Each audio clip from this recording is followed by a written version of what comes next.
Mira, chaqri yoqdosh. Hayot yutqazgan joyingdan boshlanadi. Yutqazganlaringga emas, voz kechganlaringga yengilasan.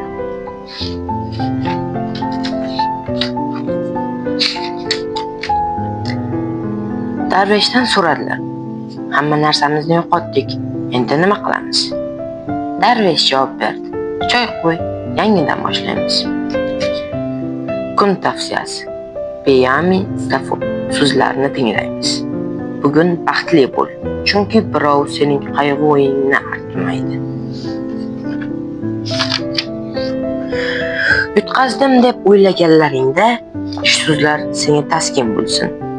Qalbi go'zal odam yutqazsa ham g'olib bo'ladi. Do'stim, aslo ortingga o'girilma. Oxiri nima bo'ladi deb ichingni kemirmasdan o'zingni tinimsiz aybdor his qilasan. Hech to'xtamay oldinga yo'q. Sen o'ylasang ham, o'ylamasang ham yashagan hayoting shu yerda tugaydi. Va shu nuqtada yana yangisi boshlanadi. Ortda qolgan umringni bir soniyasini o'zgartira olasanmi? Yo'q. Biroq endi yashaydiganlaringni go'zallashtirishing mumkin. Neil Donald Walsh. Yo'qolganlar bekati.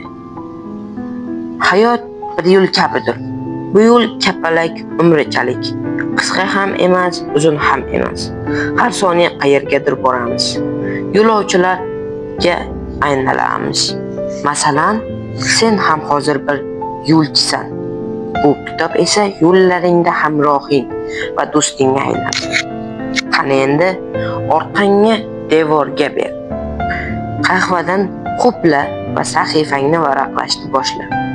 Keyingisi yo'qotganlar bekati.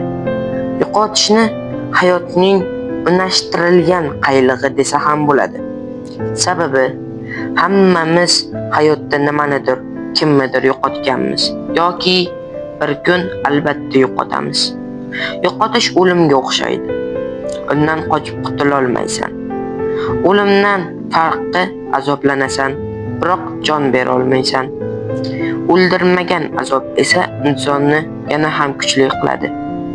Kel, yo'qotib ko'rgan va hali yo'qotishga ulgurmaganlarni ikki guruhga ajratamiz. Birinchisi, yo'qotganlardan boshlaymizmi? Qo'rqdingmi? Qo'rqma, aslo qo'rqma. Oldin nimanidir yo'qotgan bo'lsang, bu sen uchun hammasi tugaganini anglatmaydi. Va bu sening hayotingdagi so'nggi bekating ham emas. Yo'lning davomi bor. Bunda joning azoblanishi, o'zing parcha-parcha bo'lib ketishing, charchashing ham mumkin. Biroq ishonaver, har bir chekkan azobing natijaga arziydi. Chunki bu bekat senga noyob tajriba beradi. Ba'zan yo'qotmoq ham go'zal. Chunki yo'qotishlar ortidan ajoyib zafarlar keladi. Bugun nimanidir yo'qotishing, yiqilishing mumkin. Ba'zan ehtiyoj sezgan yaqinlaring yoningda bo'lmaydi. Muammolaring ichida yolg'iz qolib ketishing ham ehtimol. Bularni aslo dard sanama.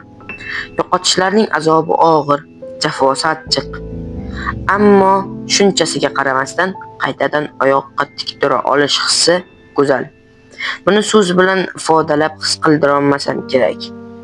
Bular tushuntirilmaydi, his qilinadi. Ba'zan biror narsaga erishish uchun nimanidir voz kechish lozim. Tajriba deganlari osonlikcha qo'lga kiritilmaydi. Pishish uchun biroz yonmoq kerak. Vaqti kelganda shu olovda yonishga ham rozi bo'lish kerak. Shularga tayyor bo'lsang, bu o'tdan sen eson-omon va kuchli bo'lib chiqasan. Ikkinchisi, hali yo'qotishlar bilan to'qnashmaganlar guruhi. Sizlar omadlisiz. Eng kamida hozirgacha omadlisiz. Chunki bir kun yo'qotib qo'yishingiz mumkin bo'lgan narsalarga hozir egasiz. Balki shu gaplarni o'qiyotib mendan jahlingiz chiqar. Biroq do'st achitib gapiradi. Bilaman, bu gap og'ir. Ammo kun kelib sen ham yo'qotganlar bekatidan o'tasan.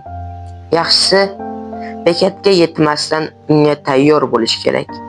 Shunda og'riqni kamroq his qilasan. Yo'qotishdan qo'rqma. Yuqorida aytganlarimdek, nimadir erishishni istasang, yo'qotishlar senga yordam beradi. Odimlashing uchun ba'zi narsalar ortda qoldirmoqda. Bugun yutqizganingni ertaga kerak bo'lsa, yana ham chiroyliroq shaklda qaytarib olasan. Ba'zi urushlarda yutqazib zafar quchiladi. Sening kurashingda ham shunday bo'ladi. Xo'sh, o'zing qaysi guruhga kirasan? deb so'ramoqchi bo'lsangiz, men boshdan kechirganlar guruhidanman deyman. Ko'rib turganingizdek azoblar menga tanish. Bora-bora biror qayg'uga botganimda, jonim yonganida o'zimni oldingidan ham tez qo'lga oladigan bo'ldim. Inson zoti yo'qota hayotga barcha musibatlarga chidamli bo'lib boraverar ekan. Bugun yutqazdi, ertaga shu yutqazgan joyidan qayta boshlaydi. Chunki hayotning o'zi hech narsaga qaramay davom etyapti. Tushkunlikka tushma. Hayot davom etadi. Bu jumlani qanday holatda bo'lishingdan qat'iy nazar, aqling bir burchakka yozishing va yomon vaziyatlarda tushib qolganingda uni takrorlashingni xohlayman. Hayot davom etyapti. Hayot seni aynan yiqilgan joyingdan turg'azib qo'ymasligi mumkin. Lekin yordam qo'lini cho'zadi. Sen esa o'zingdagi kuch bilan oyoqqa turasan. Balki bu dard va azoblarni unutolmassan. Biroq kunikasan.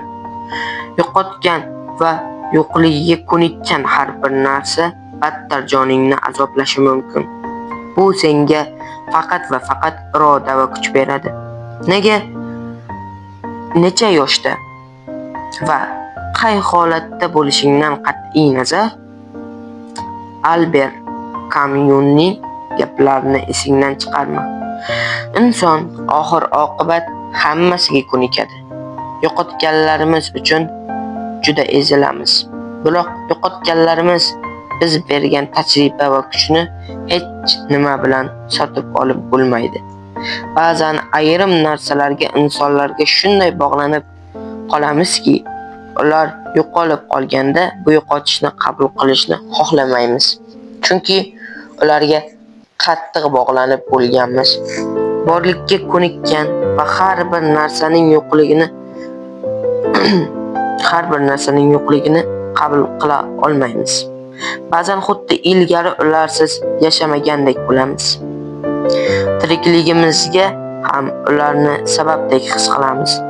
Aslida o'zimizga nisbatan qilgan katta adolatsizligimiz ham shu. Birov bilan bor bo'lmadikki, uning yo'qligiga yo'q bo'lib qolsak. Birovning yo'qligiga sabab bo'lib qolmaydi. Biroz azob chekish mumkin, ammo o'lmaydi. Qara, Tezer Uzlu nima demoqda? Birovsiz yashash hammaning ham qo'ldan keladi. Bir inson ikkinchi bir inson hayotiga mazmun kiritishi mumkin. Ammo bu yolg'iz yashash ma'nosiz degani emas. Bir o'ylab ko'rchi, yo'qligingga ko'nika olmayman degan insonlarni o'tmishga aylanmadimi? Bir paytlar hayotingni borini baxshida etganing, qadrlaganing va saqlab qolishga intilgan insoningni yo'qotganingda qanchalar azoblanganing. Hatto endi usiz qanday yashayman degan vaqtlaring ham bo'ldi. Ammo usiz ham yaxshi o'tgan kunlaring bo'lmadimi? Bo'ldi.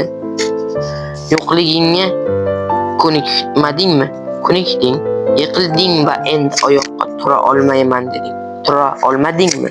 Turding. Birov bilan bor bo'lmading, uning yo'qligi bilan ham yo'q bo'lib qolmaysan. Bir zamonlar ichidan chiqa olmayman, yengib o'ta olmayman degan azoblarning barini ortda qoldirding.